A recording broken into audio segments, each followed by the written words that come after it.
Look.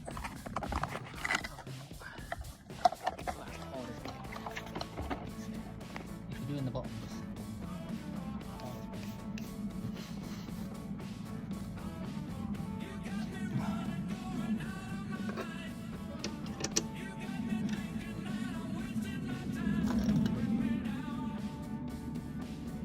and when you're doing these combos, for the combos, make sure the bolts for this bottom are on them.